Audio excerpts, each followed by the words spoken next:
thank you everyone, as I said, for joining. Oh, that's someone else. Yeah. Please do keep your audio on mute as you join, as otherwise it'll cause interruptions in audio like the beginning. But while everyone's joining, I'm going to just quickly introduce our program, which Art South Asia Project and Offset Projects have been working on for over a year. And this is the second of the talks in the series, which is very exciting. So we came up with the program Art Murmur times Guftgu to highlight contemporary publishing in the field of modern and contemporary South Asian visual and applied arts. And the idea is to really bring perspectives from experts in the field and basically we wanted to throw light on new practices and solidarities through printed matter in the region. We're really, really grateful to the Faizal Shabana Foundation and QissaGoi for supporting this project, without whom we couldn't have realized this dream partnership. And the program has been curated by me, Mala Yamey, head of programs at ASAP, and Anshika Varma, the founder of Offset Projects. And we've been working together on research and talking with speakers and writers. So we're really excited to share, as well as the talk series publications we've put together as well. So I will just introduce ASAP briefly for those who don't already know who we are. We're a UK-based non-profit arts education and development platform, and we were established in 2021. We support the infrastructure of modern and contemporary visual and applied arts in South Asia by facilitating and expanding regional and international networks of collaboration and research. ASAP fosters regional partnerships between the countries of Bangladesh, India, Nepal, Pakistan, and Sri Lanka, and we work between South Asia and the UK to offer grants and create opportunities for engagement through collaborative programs focused on research, archiving, and publications. And we also promote professional development through workshops, talks, symposia, and fellowships, highlighting the narratives and histories of South Asian art. I'm going to hand over to Anshika to talk a little bit more about Offset Projects and introduce Sohrab and Halik. Thanks everyone for being here today. Thank you so much for that, Mala, and thank you everyone for joining us today. I see lots of familiar names, and we're very, very happy to welcome you to the second of our talk series. Like Mala said, I'm Anshika Varma, and I have founded Offset Projects, which is we work with publishing, we work as a library, a bookstore, and a curatorial initiative, trying to work with contemporary practices in photography through experience-led formats with a specific emphasis on bookmaking. The initiative exists within the form of a fluid collective where different collaborators come, play, experiment, and leave and come back whenever they would feel like. The idea is to look at fostering different formats of collaboration in this, curating exhibitions and offering artist talks, workshops, residencies, reading rooms, and varied formats of publishing. Our publishing ethos comes from the urgency to work with the book as a site of companionship and support, centering relationship building as the core tenet of building work. We function with a focus on platforming the evolving visual language in South Asia and beyond, and believe that storytelling lies at the heart of human creative energy. I'm very, very excited to have Sohrab and Halik with us today, both of whom have had a varied and very diverse artistic practice.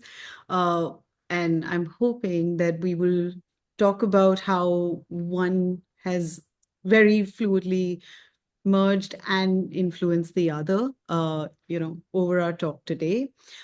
Just to introduce our speakers, Abdul Halik Azeez was born in Navalapitiya. Am I saying that right, Halik?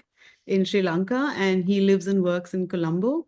A multidisciplinary artist and organizer, his work extrapolates on post-war transformations that have impacted his country, such as urbanization and gentrification, desires for progress and success, evolving forms of ethnic conflict, and the tangible and intangible terraforming enacted by tourism. Collaboration plays a key role in Azeez's work, and in 2019, he co-founded The Packet, a collective of emerging artists from Sri Lanka, which embraces playfulness and intimacy, encouraging conversations and collaboration as integral parts of the artistic process. He works across a range of media, including installation, video, text, photographs, and publication. Hi, Halik. Welcome to the talk, as one might say, in a much more physical space. Um, Sohrab is an artist based in New Delhi. His book, Things Felt But Not Quite Expressed, was published by MAC in September 2024.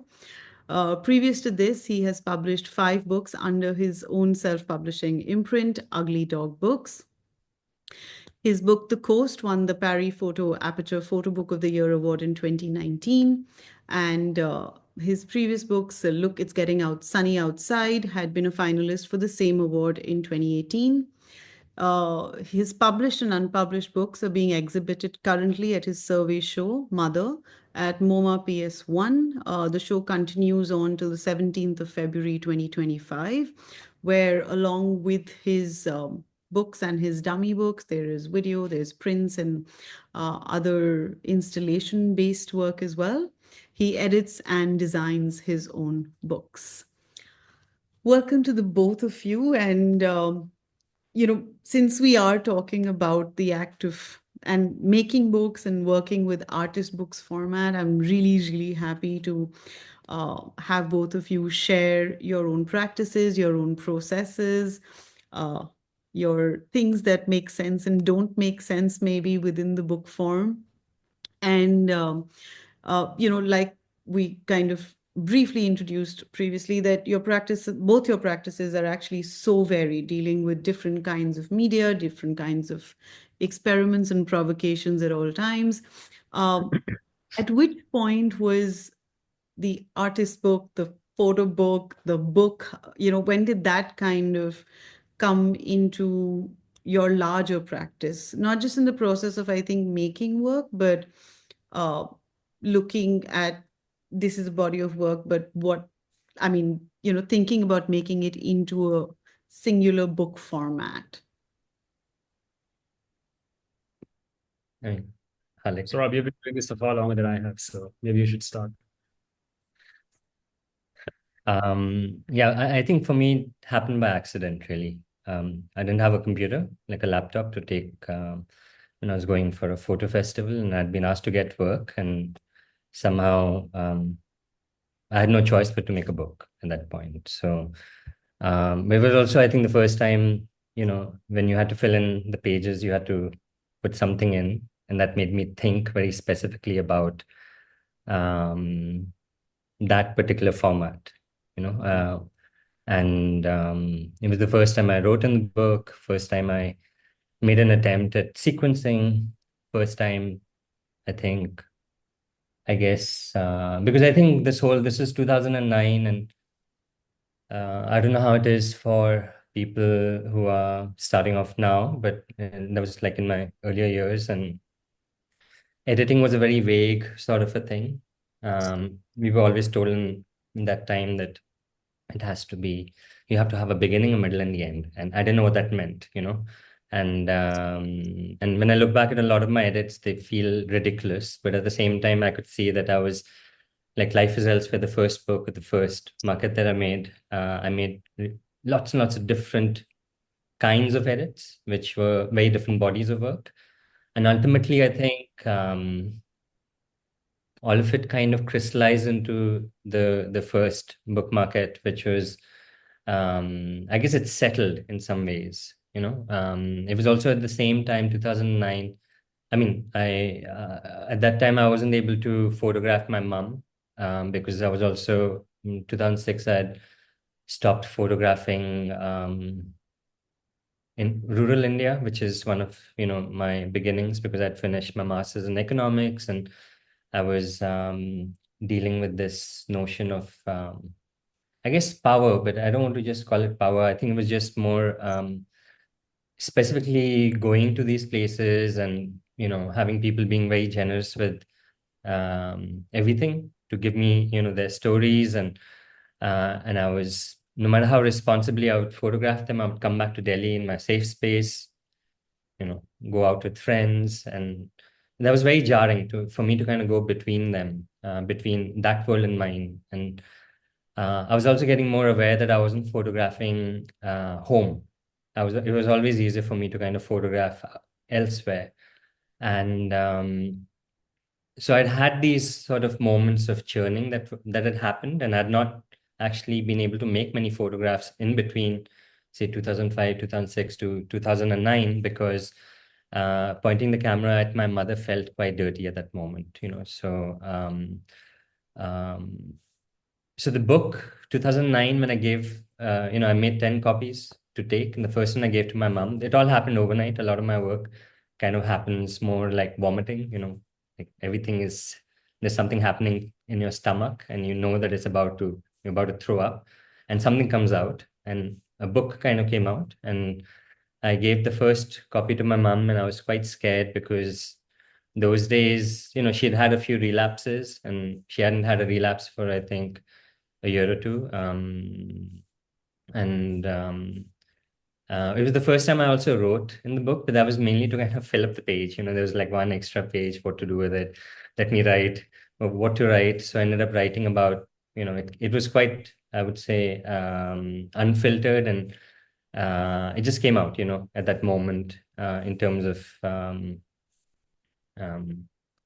whatever, like conversation that we had never really had, you know, even in terms of how I'd felt. And so when I made it together, it just somehow made sense, even though it wasn't, you know, the best version of it and wasn't the best produced book or anything. But I gave it to my mom. I had something to give to her.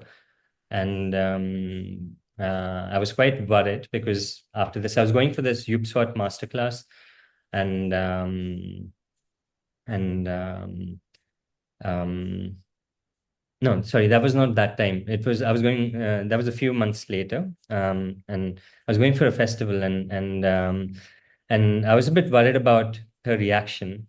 And then she told me that she loved it, you know. So that was a sort of a breaking point for me in terms of really realizing what the book had done. It became a bit of sending a note to someone. So that was my first sort of kind of relationship with the book. And I think that there was also the days when I think the book wasn't really talked about. I think it was only Dayanita in this region who was really talking about the book. You know, like there were a lot of books being made, but she was talking about the book being a form, as a way of thinking, as a way of, you know, I guess, crystallizing your work into something. And I think I had that moment of suddenly seeing what this was, you know, this getting a glimpse of it. And of course, like coincidentally, you know, the theme I got selected for the UPSWAT masterclass. Nan Golden was in the jury, so I still hold on to that, you know, because I tried a few times, never made it, and then somehow it happened. And I think thanks to her, the theme was touch. So that also somehow gave me, I guess, the motivation to really now look at the book, what I'd done. There was so much incompleteness within it, which was to do with my mom. And then that became a motivation for me to kind of try and, you know, bring something into it. And around that time, I also, by accident, made a short film.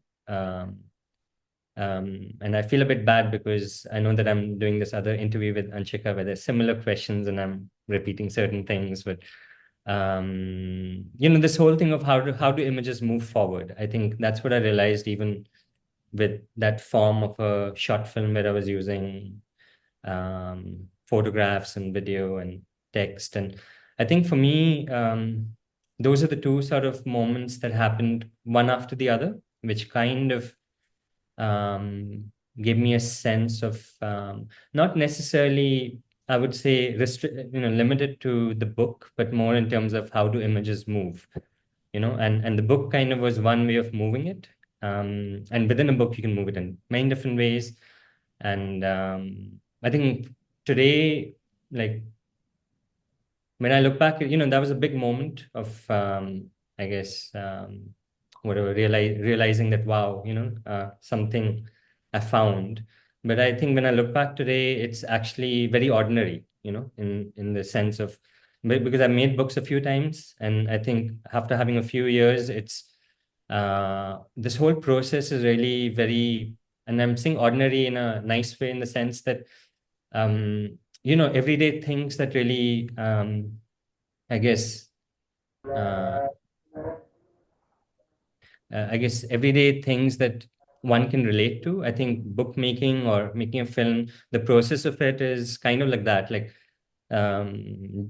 right before this, I was thinking, what is a book to me? And like the process of making a book. And then I thought of ganne ka juice, like sugarcane juice. And because at one time I was quite addicted to it. And you go to, it's a bit like, if I imagine a book to be a glass of sugarcane juice, the process is a bit like, running the cane through the two rollers, the barrels, and squeezing the juice out of the cane. But then you keep putting, the person who's doing it keeps putting the cane back in, sometimes folding it in different ways, and at some moment kind of puts in ginger, lemon, or pudina, mint, or whatever you want, and in the end chaat masala and things.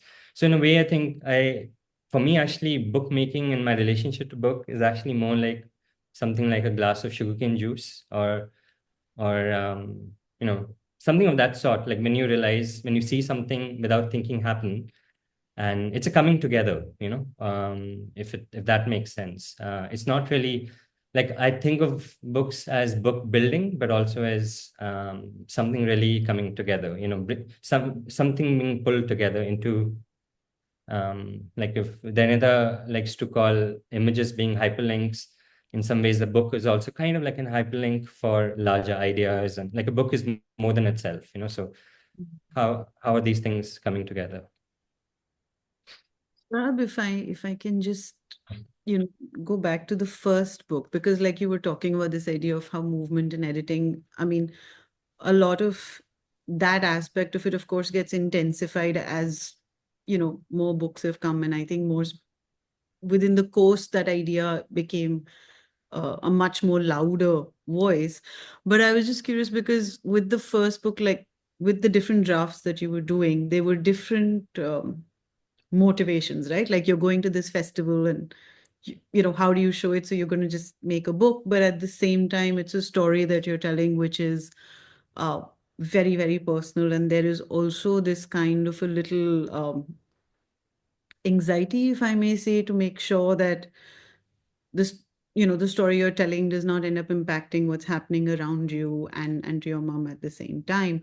Uh, I mean, of course, I'm sure that had a certain kind of an impact into the form that edit or that book, did take. But um, were you thinking about this as like as something that your mom would see? Was it like, because it is very diaristic in its own ways, but is it also something that you were making thinking about your mom while you were kind of putting the images together or putting the book together?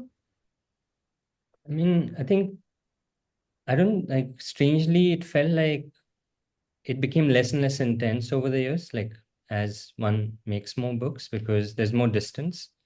Hmm. Um, I mean, the book might look more intense in itself, but that was the purpose of it, or whatever the trap of it. But I think that in terms of the first book is always a scary thing, no? Because it's the baggage, like, of making it. And I think when I made my first draft in 2009, and then I published in 2015, there were 6 years in between. A part of it was obviously thinking in terms of, you know, needing to work on it more. It has to be whatever perfect was. But I think a big part of it was also me just waiting for someone to come and publish it, which nobody did. And then 2015, I just, after Elsa the dog died, it became a kind of a thing, like make a tribute. And I think by that time I was also a little more financially, I guess I was able to put in a certain amount of money, but before that I wasn't. But the relationship with the book had also changed, or my entire process had changed. And like you're saying, diaristic, but it wasn't like, like even with Life is Elsewhere, which is a diaristic or, book, I think I was also getting skeptical of it, simply because when I began, it was supposed to be the stream of consciousness way of making Mm. work. and this idea of honesty was really important. But then the more I did it, I kind of started to get familiar with the language that I was using. Kind of, I was able to, I think, understand what was the ingredient needed in the book. And that was really unsettling for me because it was contradicting this whole, idea of honesty that I wanted to kind of push towards. And it wasn't feeling honest enough. So I had this existential crisis with it. And I think I was talking to someone yesterday or something in terms of time, like you very often you lose time and like you're not able to do something at a time when you want to do it, and then you go along and then somehow at some other point of time you're able to do it, but it's you don't know. For me, like I had to resolve it by really telling myself that I was doing it for the 20-something-year-old me at a much later on time in life. And that was a way for me to kind of go ahead and finally publish it for the younger me. And that's what I told myself. I think photography or bookmaking or whatever, anything that one is doing is often a lot of, like for me at least, it's a lot about playing mind games with myself more than really the technical part of it or anything, because how do you sustain yourself, because you're going to get through so many obstacles and um, like how do you really sustain yourself through this? And very often it's telling lies to yourself. And in some ways I also recognize that like for example, recently Aperture published this thing where they put a pretty sensational whatever thing saying why Sohrab Hura was anti-photography. But the truth is that the actual, the full thing that I said was that at that time when I was actually um, working on Life is Elsewhere, had this struggle with this notion of honesty, then working with kids at Anjali and, being quite drawn to the way they were photographing just in a carefree way, and made me realize how I was so conscious as a photographer, and wanted to really photograph as a son photographing a mother, not as a photographer who happened to be a son. And I wanted to be anti-photography, but what I also said was that at the end of it, anti-photography is also photography. But that kind of got edited out in the uh, thing. Like in the end, I think I'm tying myself up in knots. But I think it's in a way a healthy process to kind of lead to a different place. First book, and really thought carefully about editing. But very often the coast, for example, that you talked about, people outside of me talk about editing in that, but actually speaking, I didn't do much of an edit. I just knew where I wanted to start, where I wanted to end. It's quite random in between, but everyone says it's a very precise editing. But that's also what the book is about. It's about images being these, I think, incomplete vessels of information that can be tampered with. And in a way, that's what I'm doing. And I can make 12, like, for example, The Lost Sen and the Bird, that runs parallel to the book, actually exists in 12 iterations, simply because it's really not about the precise edit. It's about where do I begin from? And I'm just sending people off on a game. But on the outside, a lot of people make sense of it as being very thoughtfully edited. But from my side, I just knew the first two images that I wanted to start with, or three or four, and there are about almost 100 images in it. And I knew the last, say, 10 images of the sea or whatever, 15. In between, it just goes all over the place. But that was also the idea of it, that every image is kind of picking up on, so for me, more than editing, what I also realized was that not just in terms of like what is the purpose of the book, where's the book taking you, what journey is it taking you on. So for example, this is just a dummy of snow, and it's meant to be this big, it's meant to be heavy in a certain sense that doesn't allow you to flip through it too fast for the slowness. And I mean, I'm going to go in a bit of an opposite direction, but it's really about time. It's trying to take you to, through the passage of the season in a very simple format, almost like these, almost staccato, but like musical notes, which forms a rhythm of sorts. So the idea of rhythm for me, I mean, I'm still working on it, but in the end, rhythm is really important to me in terms of the melting of the snow, and if one can lose oneself in the melting of the snow and find these other things, and in the end, how do I tell something very precise, like a location of, say, for example, we're not allowed to say the word occupation here. How can I say the word occupation without having to say it? How do I circumvent, the barriers of censorship and so on? And in a way, I think my hope is that I might find a way around that doesn't compromise on, I guess, the integrity of what the book is supposed to be about, but yet kind of navigates through this, the current times of, in terms of how there is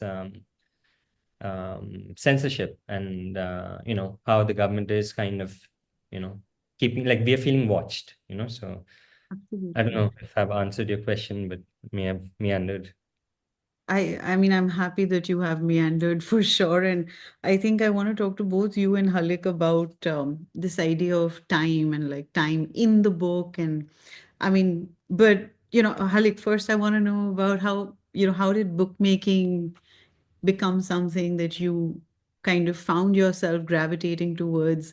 Uh, there's a lot more, the idea of play and resistance and provocation kind of, are deeply, deeply connected even within your own practice. So it would just be nice to kind of have a sense of how it all began, working with printed material in that sense.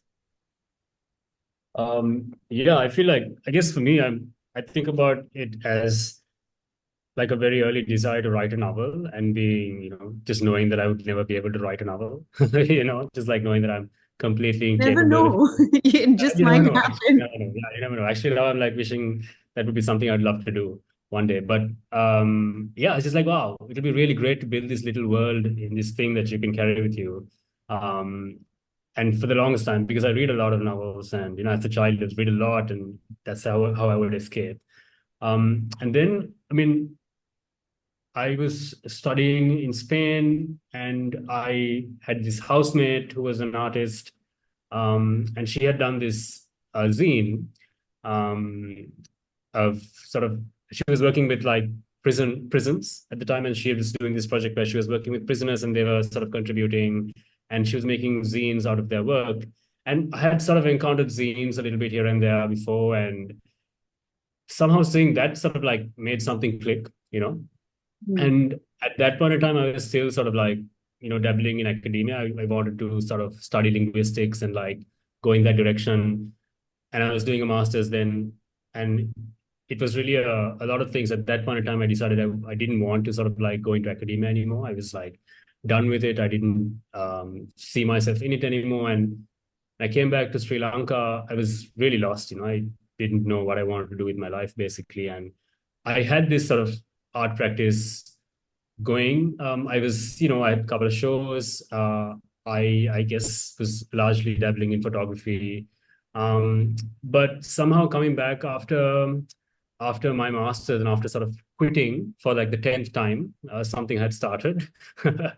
um, I started sort of like mixing my photography and like art practice with my research interests, in a way. And then that's really, I think, the beginnings of my zine making practice, I would say. And I don't want to open up this can of worms again. I know we talked a long time last time about, what's the difference between a book and a zine. But like, Please go ahead with that. I think these for me, are it's just yeah. I mean, interesting. like, I guess Yeah. it's just a spectrum between of irreverence, right? I think a zine starts at a certain point of irreverence, and for me, it was really sort of like messing about with making this one zine that I made for this show that my good friend Sandev curated. Sandev and Tamara, they curated this show called Embodying Power, and I had this sort of like installation, which was kind of like looking at the notion of the self. It was like a myself essay. So, in school, you write these myself essays. My name is Halik. I'm 8 years old. I live here. My mom is this and that, whatnot. And then, of course, by then I had this like, oh, I was reading like Lacan and psychoanalysis, and I was, getting rung through the sort of like identity, whatever, bureaucracy, applying for visas, whatnot. So this whole installation was really about that notion of the self today. And for that, I made a zine. That was like my first kind of publication. It was like a series of mirror selfies, selfies with masks. It was super playful. I printed out like 100 and they were like just photocopied black and white. And I just like wrote stuff on some of them, gave them away to friends. And I guess that's how it really kind of began, you know. And I mean, yeah, it's kind of also encouraging to hear you say that you sat on your first book for 6 years, because I feel like I've sat on this thing that I'm working on right now for about 4 or 5 years, and I feel like it's just sort of like ripening up, like to sort of like yeah, to emerge. And I feel like for me, this thing that I'm working on right now would be my first, if I were to call it book, not in terms of size, but in terms of sort of seriousness and how much effort and editing and thought I put into it, and how I guess how much I'm invested in it being somehow significant, is this project that I'm working on right now, which probably would be my first kind of like book, as an individual artist, I suppose. But yeah, in the middle, of course, the packet happened at some point in 2019. You know, like there was few of us, me, Sandev, and Venuri, who were living together in this apartment in Colombo. And then we also had a lot of other friends who were practicing artists, and we just started to sort of hang out. We hung out a lot, and we started talking about what's going on. And I think we've also really responding to a lot of like the post-war art scene dynamics in Sri Lanka, but also really feeling that there was a certain kind of expectation of what you needed to produce or how you needed to project yourself as an artist working in the global south, especially from an environment which had just seen a conflict, whether it's, or, you know, only certain topics are sexy enough for the art world. And that had always to do with sort of your very specific history of trauma. And that was one topical, and the other one was in terms of register. I feel like there was also always this sort of demand to speak in this really heavy, you know, almost sad, kind of like mournful register, you know, in terms of sort of how you like speak about yourself. And I think all of us were very, very resistant to that. I feel like, you know, we were thinking about like things like humor, you know, thinking about things like hyperlocality, like all these little sort of like symbolic worlds that we live in, that we always feel the need to want to translate to the outside world, right? Always feel the need to want to translate it to the Western white gaze, to be sort of relevant, to be present. And the packet was really thinking about those forms of how do we resist these forms? You know, how do we resist the need to always constantly make hot takes? You know, like as artists, we're always asked to make hot takes, or we feel like the need to make hot takes. I always need to sort of comment on this or that in some shape or form to be relevant. Like, how do we refuse that? Like, why do we always have to do that in such explicit ways? And so we thought what it might, we have this line that we put in our bio. The packet likes to think about what it means to speak from as opposed to speak to. And I guess by speaking from, we just mean like, I guess, shit talking to each other over drinks and dinner. But really that sort of agglomeration of people, and at that time, is what emerged in like our practice. I don't even know how to sort of like call it a practice as such, because it was just this prototype book that we were working on at the time, which was called the packet. It was the prototype. It was like the stand-in name for this book until we thought of something more artsy and like fancy. We just thought we'd call it the packet, because it's going to be a little paper packet in which we'll make multiple things and put everything in together. And then I think the zine presented itself as almost the most obvious format, you know, just because it provided infrastructure within which you could mount work that you didn't need to sort of rely on institutions. You didn't need to rely on space, those kinds of things first. So infrastructurally, it felt a lot more manageable. And in terms of sort of like, yeah, size and the forms felt a lot very, very malleable without having, you know, a need to sort of like mount a lot of expenses and whatnot. And it felt very sort of like felt very much in line with our sort of modality and our process, which was really based on conversation. So it was these 8 elements. Some of them are postcards, some of them are little zines, posters that were developed through sort of 6 months of dinner and conversation with each other in a way. And so it ended up being in this book. And I guess that I think the zine, or then the zine became a book because it now is a bit more substantial. Anyway, that's another sort of like whole story. But that's how I guess we emerged into this sort of space of making books. And it's kind of continued, we've understood the zine as a really great vehicle to introduce people into thinking like artists or thinking outside of standard ways of how you think about knowledge, how you think about producing knowledge. And so we have done various programs over the last few years that have brought other people, other practitioners into this process of not just making a zine, but making a zine as a way of being introduced to artistic forms of research. So one thing we do, for example, is this series of workshops called Read the Reading Room, which usually centers around an archive or a library, and sometimes our own archive and library of art books and zines. And we sort of invite people to spend about 4 hours in that space. And essentially what they do is they read the space and then they make zines out of their reading. So each person at the end of the 4 hours walks away with this zine that they've made through all these sort of materials and photocopy machines and whatnot we have in the space. That becomes like a composite of the things that they gathered. So this way of sort of like putting things together, and that's why I found it interesting when you're talking about the edit, because the edit is always this black box, right? Like you think that, oh my God, this is so profound and it's great. And of course, there is a certain profundity to it, but there's also a lot of accidents and a lot of sort of simply the act of juxtaposing, simply the act of putting one thing after the other makes it an edit, and you can always sort of like project meaning onto it, And I think that's what's also really interesting about the book, and specifically the art book or the zine, because it also just like reduces and takes away or destroys all your expectations of what you think a book should be. It's a mystifying object to people who haven't necessarily encountered a thing before, right? You're just like, oh, how do I read this? Like, how do I understand this? There's so many questions you have when you encounter it for the first time. Yeah. No, it's actually really interesting because, I mean, of course, both of you have had different approaches when we think about the idea of time and the idea of a dressel that, that comes into your process of bookmaking. I'm also just really curious, just a very, very quick question, I guess, before we move to, a few other ideas that we wanted to discuss.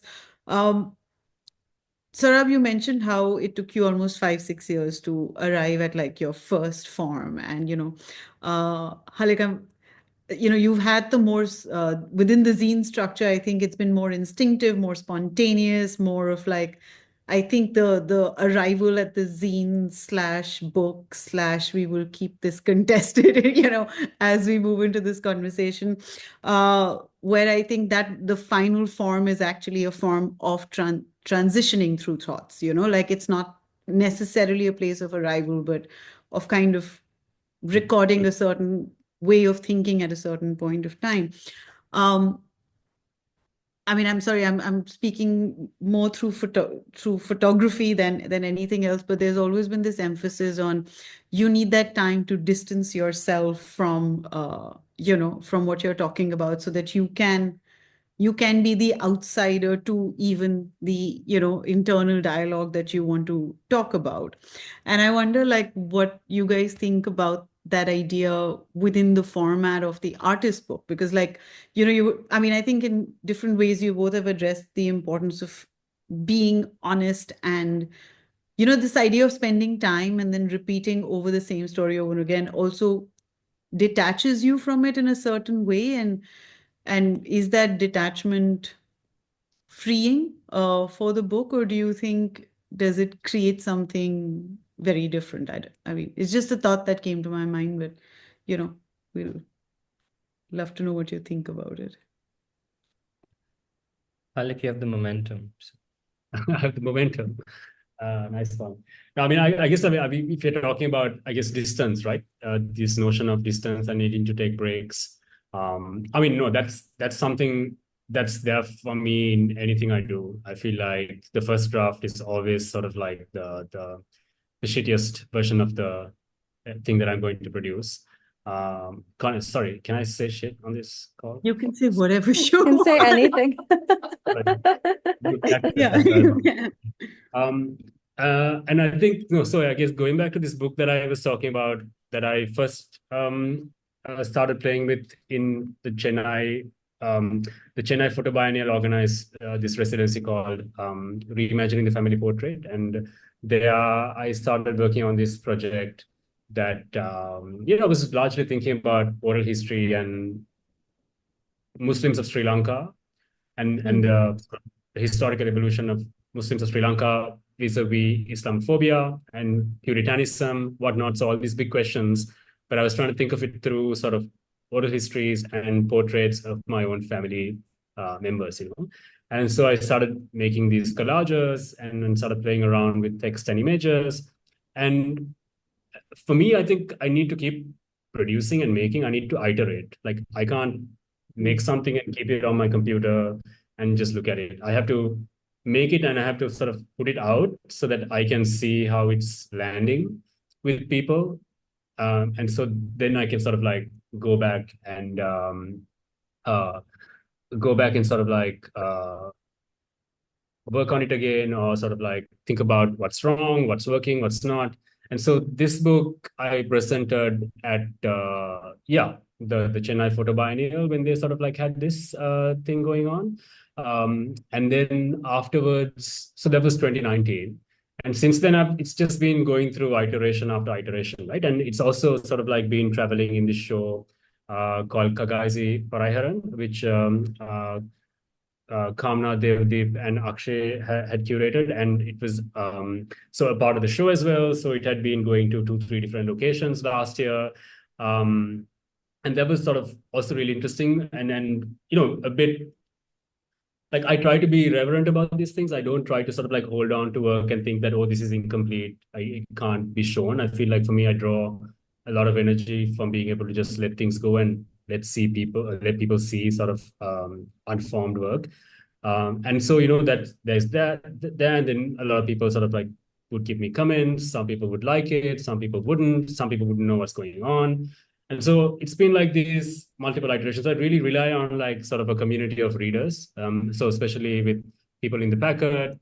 I remember I made this iteration like a couple of months ago, which let me just like. Sorry to interrupt, but this is helpful.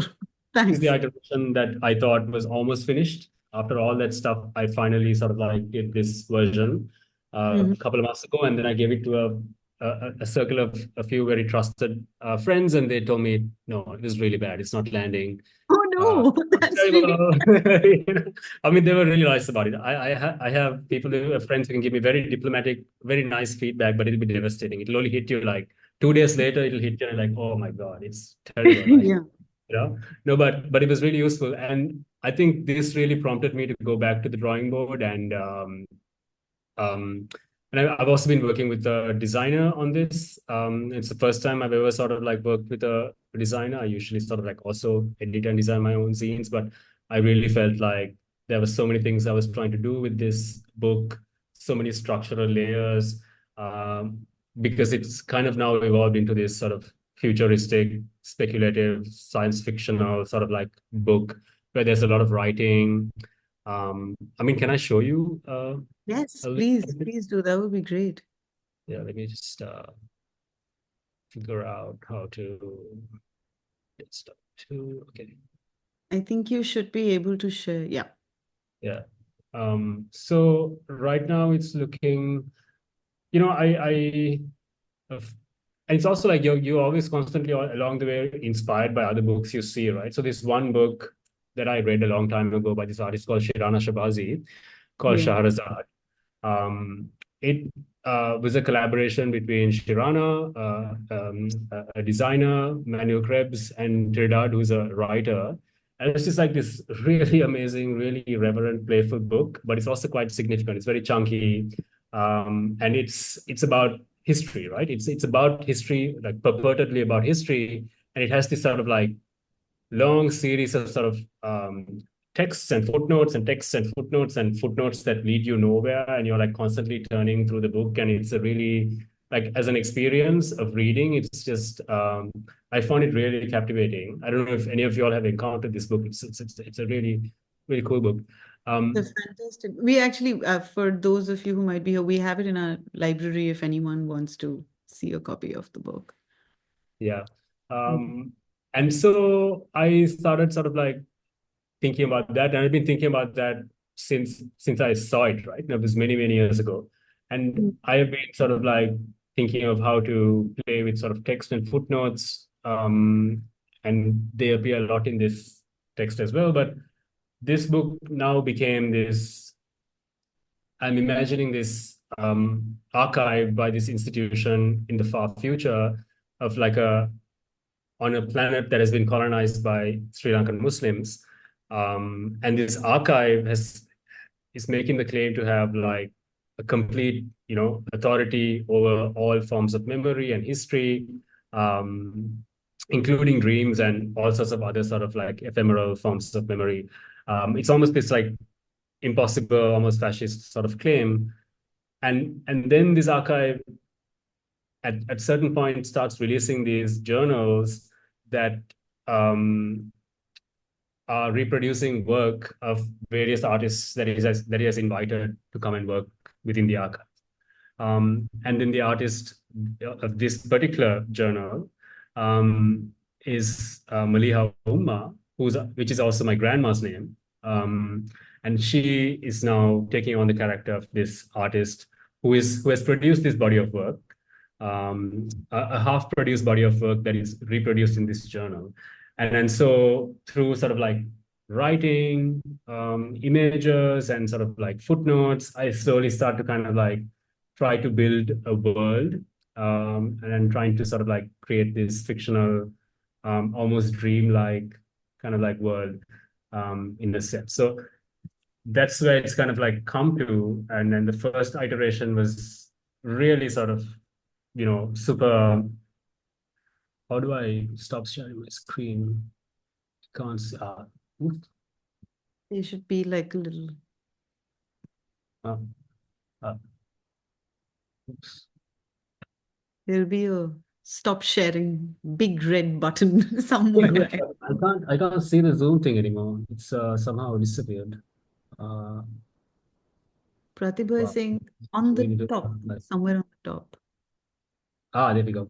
Yeah. So I mean, sorry for the long sort of like No, that was rant. really nice. It was really good to see But something it's that's really, developing yeah, in the. it's come from like a series of sort of like non disconnected collages, which I was relying on, what I said earlier. Oh, if I just put it into a series of pages, it'll make sense. And that's how I was like looking at it for the longest time, because it wasn't really making sense to me also. And it was only after these like multiple attempts at looking at it that even I realized that, okay, there's something wrong here, and I can't quite figure it out. And it took that time, and there was multiple iterations for me to show it to people, to figure out a strategy to sort of like not just make it work, but to sort of flesh it out for myself, like to figure out what I was trying to do here in a way. So yeah, that's where it's at the moment. Hopefully I'll be able to try to give birth to it soon. Yeah. Oh, that sounds very, very, very, very exciting. Mala, do you want to? Yeah, no, it's super exciting. I was looking through it and getting very very interested in the idea that you're bringing in sci-fi as well with the literature and the imagined worlds through this far off planet. And this thing I was really interested in with both of you. Obviously, this talk is about the artist's book, so it's very much the book as an artwork.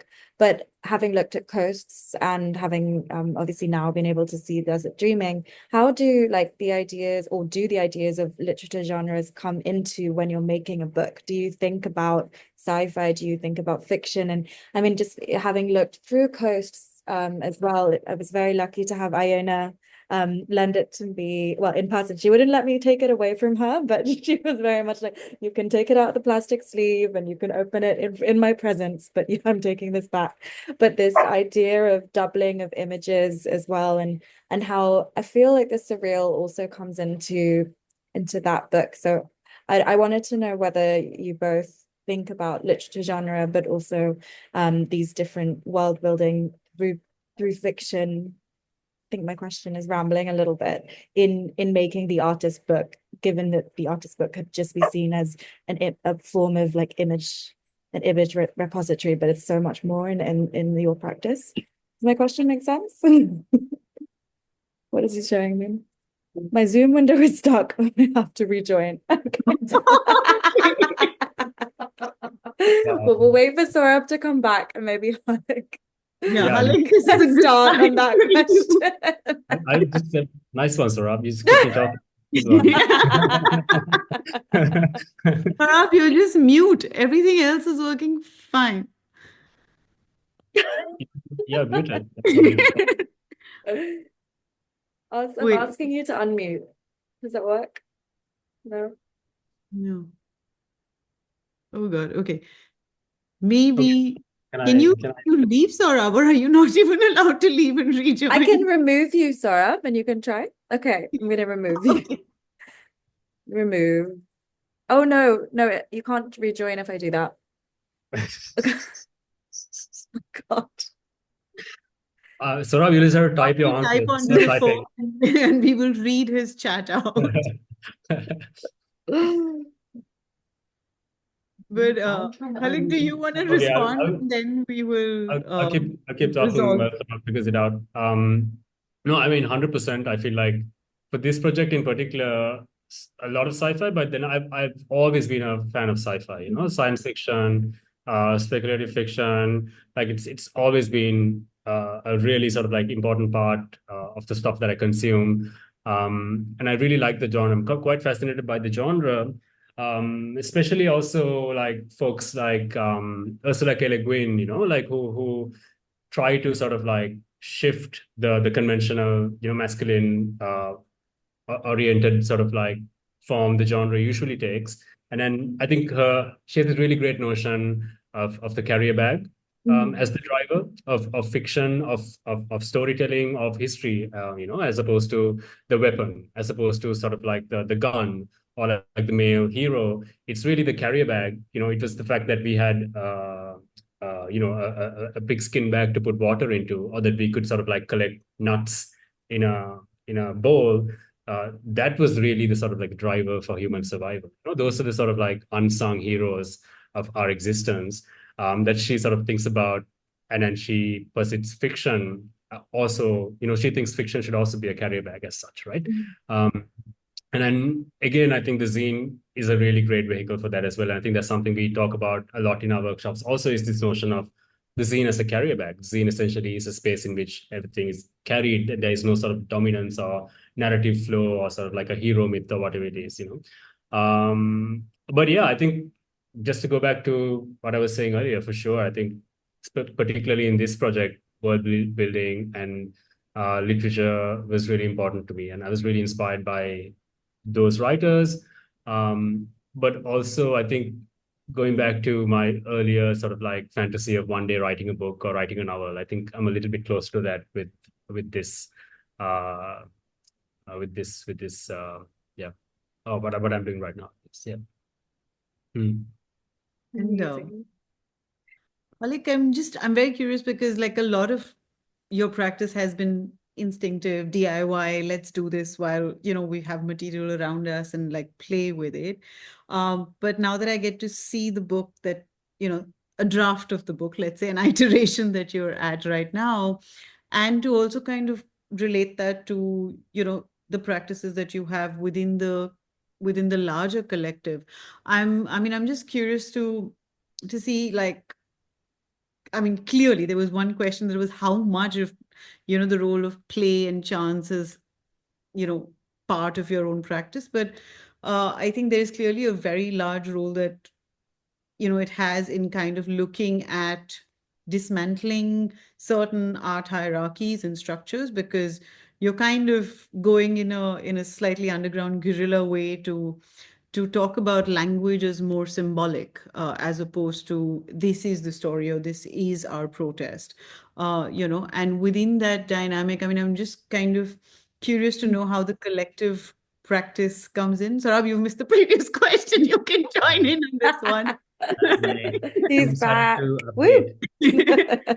But I was just curious to know that, I mean, within a collective space, when you open it a chance, you open it to play, what kind of collaborations allow you to dismantle hierarchies that exist within art structures, specifically, like, I mean, you spoke about this, the deep pressures of kind of having to conform to particular kinds of art language or particular kinds of art production, even, and the zine allows you to uh, place yourself in between that as a little bit of a disruptor, maybe, and I was just curious to know how that has played within the larger collaborative practices that you've engaged in.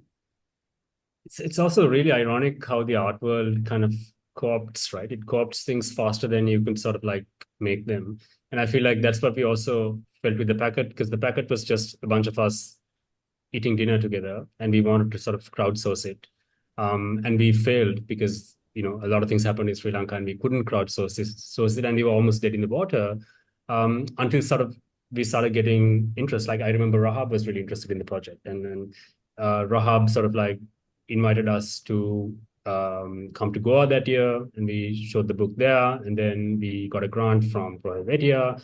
And so at that point of time, also during the pandemic, this was just before the pandemic, collectives were very sexy all of a sudden, right? And especially collectives in South Asia, and how do you work collectively, and all these methodologies. It felt like we had been just ahead of the curve. And maybe I'm being very cynical here, or were we just ahead of the curve of another trend? I don't know. I find it a bit hard it's a bit difficult to answer that question, because we started off with all this. I mean, I wouldn't say institutional critique and all that stuff. Like, we weren't necessarily anti-art world. We were very much within the art world, working in the art world. All of us had practices, and all of us wanted to move up within it and whatnot. But I guess we were trying to sort of like work in tangents to it, or we were trying to sort of like maybe get some institutional relief, if that's a term. But then we found that the packet has been of interest to a lot of people and like institutions and spaces. And so I don't really know if the packet is essentially a guerrilla space, or it is trying to sort of do any form of critique of the art world at all. I think it's also existing within it now. And I think that's something that we have come to recognize, Maybe I think it's coincided with the time in which we have been able to access alternative ways of being and existing as artists from the global south. And I think maybe it's starting to, it illustrates that perhaps, to be a bit more hopeful, that there is a broadening of space that we can occupy as people not from the sort of like the center of the art world. That's one hope. But I don't know really how to answer that question yet. I think it's quite, yeah. Saurabh, do you want to? It's a heavy question to get back to. Like, I'm going to actually maybe touch upon some of the like earlier questions as well, along with the one that you just asked, which was one that I forgot to answer to, which was, who do you make it for? Like, do you make it for someone? And the other one was, shit, I forgot the other one now. But anyway, the thing is distance. Time and distance, yeah. So like, for example, Jonisha and Karen, right? They made a book called Stories from the Valley. Jonisha actually made it more to kind of, I guess, for her, the so-called gatekeeping and all was in the academic space. Like somehow images don't get taken seriously, like or everything is like, she was tired of a certain way in which academics talked about histories and like whatever topics that they were looking at, and Junisha wanted to kind of make something more, I think, qualitative and I guess than quantitative, and for her because she also runs the the Northeast Archive, and they looked at oral histories from the region, looking at the history between everything that was happening in between Mizos and Khasi, and what was quite amazing was that because I was in touch with her, and then she was saying, "How do I make a book?" Like she wanted to know how to print and this and that, and I think when NPL was doing the Feminist Memory Project here in Delhi at Naveen Printers. I'd asked June to kind of come down and have a look, and she had a great time. And then a few months went by, and I was just saying, so when are you coming to Delhi? And turned out that the book was already printed, and most of it was sold out within a few months. And this was the first book. And what was really important to her was a few things. One was that I think that book may be the only book that I've seen which is mostly gone back to the community that was speaking to. So it was really made with that. I guess in some ways and what was also really important to her was to make something beautiful. Like while the rest of us are like anti-beautiful, she wanted to make something beautiful. Anti-image, Sohrab, you're anti-image. Whatever, but she, I think for her, the thing was because people in the community, they never had like something that is to do with them done in a beautiful way. So she wanted the book to look beautiful, not necessarily in the way that I guess the art world or the photo book world kind of takes it. For me, very often, like Halik was saying the Can of Worms artist book, because we all have our own interpretations of it, and I think very often there's an image of an artist book. For me, I think I don't care about zine book and all of that. I think the hand of the artist is very palpable in a book. It becomes an artist book, and artist book is also not necessarily the best version of the book, So there are many caveats to it. It's just what it is. And self-publishing doesn't mean artist book also. So there are all these little sort of things there, and for me, it is a beautiful artist book where the book is really about the circulation of it. It's really about taking it back. And now, of course, because it was done in a hurry, and I think that's the beautiful part about it. And they're doing other editions of it, but now I think, I feel a bit bad speaking on her behalf, but from what last she was telling me was that she wants to do it properly. But for me, what was beautiful was that it was done immediately. There was an urgency. Or if I look at, say, the unnamed zine project, the Tash does, or even if I look at reflected, basically Renuka Rajiv, I keep God forgetting. disrupted. Oh, God. Reflected reflections.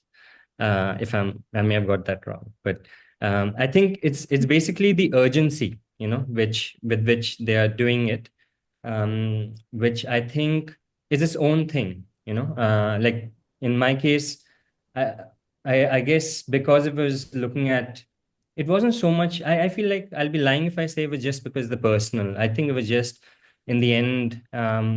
It's also a bit of an egoistic thing to make a book, and I've chosen to kind of make something in the lines of something that has maybe touched me, inspired me. And of course, there's that baggage and burden of it. And the first book had that. But the last book that I made was made in 3 days. And then, of course, like the main skeleton of it. And of course, there were certain tinkering here and there. Because I think by that time, it had kind of, I guess,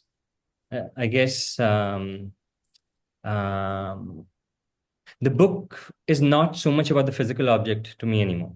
The physical object is something that I arrive at. So even as while I couldn't speak, but I was listening to your question about the science fiction, the coast, and all of that. I think all of that was built one on top of the other, and the book happened to be right in the end. So it wasn't as if I began from, say, the book and then tried to find. And I think for me, that's pretty much my journey across. I have no idea what I'm doing. I have some kind of an inkling in terms of where to kind of go about, like some parameter of sort, something rough. And then there is obviously, like Halik was saying, play, which is really important to be able to experiment. And then touching upon the last question, even in terms of, these hierarchies, these um, gatekeeping, I think, or something that you had mentioned. In the beginning, I guess one thing that was really like important or significant, not important, but significant, and Dayanantha told me ages ago was the book becomes a calling card. I didn't know what that meant, but in a way, I guess it's more because the book is really, in some ways, I mean, apart from the practicalities of, the exhibition goes, the book exists, and so on and so forth, and circulation of it. At least the way I look at my work, somehow the book becomes a very precise crystallization of my work. Like all the years or whatever time, or even the short moments of time that I've put in, kind of gets distilled into this one form that is quite unlike any other. And I think there's maybe because of the structure of it, it has a sort of a rigor, which became really, I guess, um, convenient for me to, in some ways, bypass if there were any sort of barriers in some ways, to do with, say, gatekeeping or, all of those things. Like the first show that I did at Experimenter, for example, I'd made my first book by then, and in some ways, and I had many bodies of work cooking, which is, like I was saying, it's a psychological process. So I was doing I'm usually doing 7 different bodies of work so that firstly, when there's exhaustion from one, I can jump onto another for relief rather than, very often you want to take a break, you want to, breathe a bit. And the breathing period, I didn't want to lose. I wanted to kind of breathe into something else and then breathe out somewhere else. So that became a system for me. And if I'm working on snow, that also strangely became a time period within seasons. Within certain months, I would concentrate my work there. Then the Song of Sparrows and 100 Days of Summer would be summer work. Somehow, practically, I found these sort of slots to make sure that I was working throughout. And by the time I made the first book, the show happened afterwards, the first show. And I'd actually consciously decided to kind of not show my work in that 5-year period or 6-year period, actually. It was a chance that I took because it was starting to get quite noisy. And how do I kind of, because, like I was being told by certain curators who wanted to look at life as elsewhere that we want to have a show, and then be like, okay, and then this is around 2010, 11, and then they would tell me, this is your work, and this is at that time. And I would be thinking, this is not my work, because, and I mean, this is a struggle that very often all of us have, I think, which is that, and I really believe everyone has very precious ideas, and other people can't just imagine it. But what ends up happening is you project, like your own limitations onto it. And often some brilliant ideas get nipped in the bud simply because nobody besides the people who had those ideas can imagine. So the whole thing is how does one get there? Which is something that nobody really helps you with. Everyone is telling you, don't do this instead. Like it's really about and I feel like no matter how stupid the idea seems, it can grow into something quite amazing eventually, and the book, like at that time, it was just a matter of taking a chance on myself.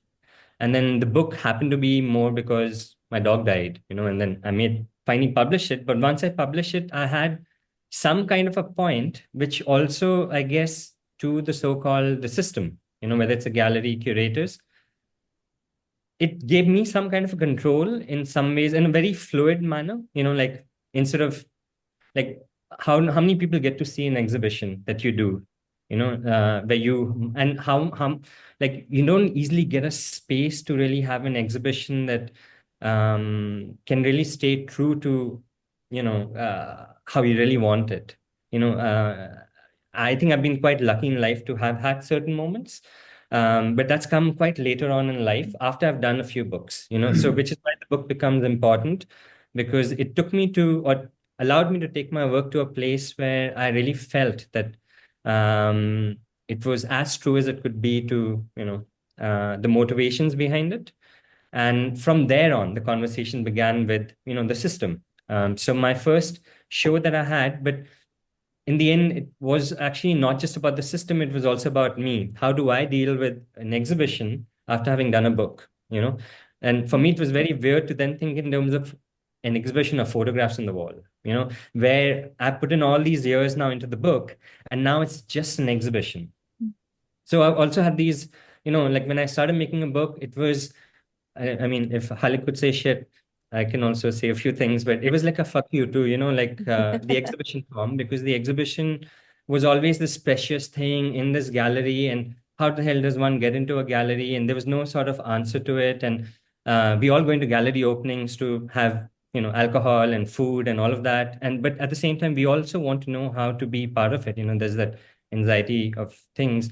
And the book kind of became its own thing. And I guess I was then having it became a negotiation table as well, not just with the gallery, but with myself, to then not have an exhibition of photographs, which I may have had if I had not made the book. So eventually the exhibition became uh, an imaginary sort of a draft of the final book market, because I took it back from the published book I was imagining this, the final sort of book dummy that I'd made with the footnotes, these different, like Halik was saying, registers, within the physical object, the footnotes that were there, so which is why in the exhibition there were these line drawings, there were these margins that I'd put like a book, and with measurements and so on. So I was also imagining the exhibition as a book. So what it did to me was also that even when I was doing the Ishara show, the burden of doing the show with other people's works who are trusting me with the works, and showing it in this very sort of pristine white sort of a gallery space. There was a heaviness, a burden of an institution that was there. It wasn't my work, so should I disrupt it? Because it was the first time some of these people had shown in an institution. So should it just be a foregrounding of? And luckily, Sabi reminded me that like I was talking about book building to him as a way of imagining an exhibition. So I feel like somehow making the book, for me, book, like I was saying, is not just about the physical object. It's really a language, it's a way to think, it's logic. So even if I'm thinking, and if I'm thinking film, and film is kind of giving to the book, like if I made, say, Life is Elsewhere, Bittersweet came out of the book, because the editing or the sequencing and everything, I think, was more cinematic than a book. Like I was thinking of more in terms of the flow of images, in terms of a film, the way a film flows. That was the way I was imagining the book. And there was an echo of it that kind of led into, say, the next part when I was putting together Bittersweet, where it switches to color, which switches to just the home space. At a much later on period of time, after I've worked with those kids, and where my own photography has changed in this home space. And I think Look, It's Getting Sunny Outside actually emerged from that film form, actually.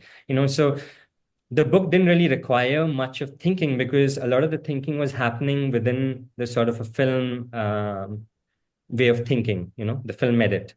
So yeah, I'll leave it at that, because I don't know, I'm trying to, in a way, make up for lost time.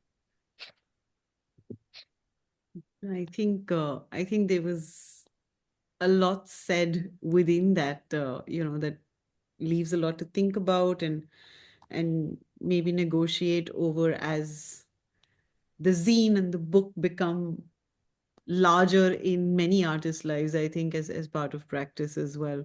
Mala, how are we doing on time? I know you're So we don't have too much time left. And I have put an open question in the chat to see if anyone wants to ask a question of Sohrab and Halik, because we can ask questions of them whenever we want, because we're lucky. So if anybody did want to, we maybe have time for one, but even if even that. But I think what has been really interesting about this conversation is obviously how it subverts, but also kind of makes clear the idea that this book is like a legitimizing factor in both of your practices as well. And obviously, I mean, Saurabh, you play with it and you take it into an exhibition as a book or as a film, and Halik, now you're making, this is your first, like, what you see as your artist book rather than working on zines. So it's really interesting to kind of to think about that as a way of understanding the artist book as this factor that could also maybe just have an economic kind of legitimizing as well. And I mean, I'm happy to ask that question as we close, and if either of you want to, how do you consider it as a legitimizing factor, and do you see it as a way of bringing in a kind of economic value to your work as well? I know that, Saurabh, you are represented by Experimenter and do sell, and Halik, you I don't think you currently have a gallery, but just how does the book play in that kind of art market function? I mean, I guess I've never really worked with a publisher, and everything I think we've made has been self-published. No, I think zines and self-publishing is famously economically non-feasible. Yeah. You know, I think from everything to sort of like, Anshika, you might be able to sort of relate, it's totally unfeasible. Like, absolutely everything unfeasible. from logistics, you have to find people to transport them in suitcases, and to sort of like distribution. It's all sort of like a minefield, right? So I think you do it primarily to have something in book form, to have that sort of sense of catharsis of being able to hold something in a book form and to be able to distribute it in that form. I think, which is a lot more egalitarian in a way, more accessible. I feel like book as an art object. I think about it as an art object, a piece of art you might be able to buy for $10, as opposed to a piece of art you have to buy for $1,000. You know, I think that's an interesting way of thinking about it. Yeah, I was recently at this book fair in Sharjah, Focal Point as well, and it was really interesting. Also, I think sometimes you make books for other bookmakers, or you make zines for other zine makers, because they are the people who actually get what you're doing sometimes. So just this is over the last weekend. It was really beautiful to have like about 20 different publishers and like small collectives and artists gathering around, and you were just like sharing your projects, and you were just looking at other people's projects and just geeking out. You know, it's just like this geeking out process about all what you can do with this little form of like a few pages held together with very little money. And I think that's what's really interesting to me about it right now. But obviously, one day I would love to sell a lot of books and make a lot of money. Of course, I wouldn't say no. Well, the thing is that, yeah, I mean, if you're doing it ourselves, we lose money. But the truth is that a lot of galleries are getting into publishing. They want their artists to be published. So it does have an economic value which is outside of it, you know. And I think that unfortunately, yeah, I mean, I don't know, fortunately, unfortunately, I do think that it kind of at some point it has a possibility of giving some kind of economic value, not through the book itself, but just the fact that it's been published, because I guess artists look more intelligent or whatever, and the way, whatever, you know, like I have been published. And there are these silly reasons why I guess a lot of galleries also do publishing, and they do want to foreground the books, even though there's not much of a sale value, simply because I think people have caught on to the fact that it's you know, but usually they're the most boring books as well, you know. I was always going to pick with the gallery publishing thing, because it's always like it just becomes a thing that's given to people from the gallery without like a value to it. I mean, like a financial value to the book. So suddenly, I don't know. I mean, I just Because the thing is that it's very often either an add-on, or it's really something more as something to entice to to bring, something of far greater value, which would be Yeah. whatever artwork. So what I'm just saying is that, for example, I've seen a lot of people use books for, you know, economic sort of like motors. They're more like motors. They're driving something else. But they're also really very often the more boring sort of books that don't really live with someone for too long. So I just wanted to put it out simply because we always say the same thing that, yeah, you don't make money and so on, which is the truth, like if you're actually self-publishing, or for example, even with Mac, I'm, I maybe like at least the contract says that there is royalty, like a very tiny amount, which is quite nice to know, but it's really tiny. But I don't have to put my own money. But at the same time, I do still want the book, even though it doesn't give me back. Um, but in the end, I also know that, if I'm being honest, that the book kind of protects, it holds my ideas, which in itself might have, if it does have to have any kind of economic windfall at some point of time, it would have it. I mean, it'll be a lie to say that its book is not really about. It's really very often about ego. It's really very often about a hope to kind of give something to a gallery. Because maybe there are people here who are kind of, starting off, they're thinking about it, and in a way that there is truth to it, but at the same time, it's a very limited sort of a thing. And it's something I feel, if that becomes the motivation, then very often it fizzles out. But because in the end, an intelligent gallery will want an amazing book.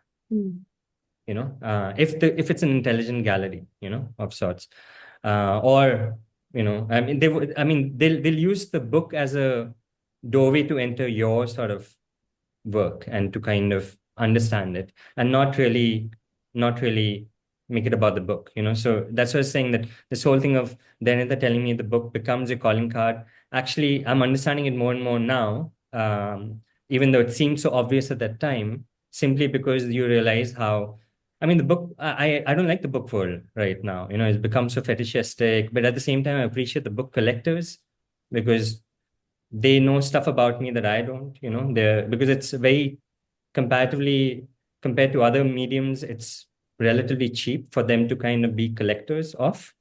And yet there's a fetishism which I really am not happy about. So it's a bit of a,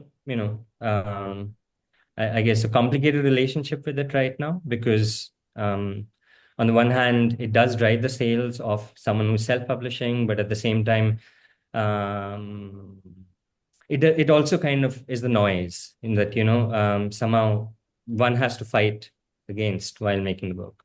No, I think it's been really interesting to hear both of you talk about, approaching the book from different positionalities and with different kind of formats of working. And I mean, it's been interesting because for me, sort of the book has kind of gone more into the physical space, with now the exhibition becoming where you're, like you were saying, the need to fill up empty pages with your writing is now something that's very, very like definitive of like your exhibition format in some ways. I feel, it's something that's quite a marker within your practice as well. And I think for Halik, I mean, I'm very interested to know what form your book finally takes. I think all of what you've done has been really interesting. Even looking at how within mathematics it was about like different kinds of conversations within different formats that was playing in, but also I actually saw one of your video works at Focal Point when I was there, because the foundation then had a show going on, and I saw these memes and like kind of, I think almost Insta story formats of like different kinds of markers appearing on visuals. And when I was looking at the cover of or the current cover of your book, it was reminding me of how there's all this different materiality that kind of comes together. So whether it's the diverse practices that collide onto the page, or the page that expands onto the walls. I mean, it's been really interesting to know how this is, this journey has been, and that there are many more experiments to come. Uh, Thank you both. Unfortunately, we are really, really short on time. And in case this call cuts off, we just wanted to also thank all those of you who are listening in on the talk, who've been, uh, part of this moment of kind of chatting together, I guess, in some ways. And I mean, hopefully, Saurabh, we will see. I don't know. I mean, when we were talking about this whole gallery versus the publisher versus the self-published, what you said previously kind of really held on, which is like the artist book is where you catch on to the essence of the artist. Ali, it's a really important question that I cannot. Sorry, I didn't pay attention to what you were saying, I mean, if there's Anshika. demand, We I'll do need it. to know about your hair care routine, Halik. This will be It my might be more best. interesting if I This make will be it. like the final, I final think mix of Saurabh coming out should of make the it book. It'll be more for interesting if I Halik. make it. Yeah, fair enough. But you must tell us about your hair care routine. There is someone in this chat who really wants to know about it. Very, but thank That's you of so course, much. Thank you. Mm.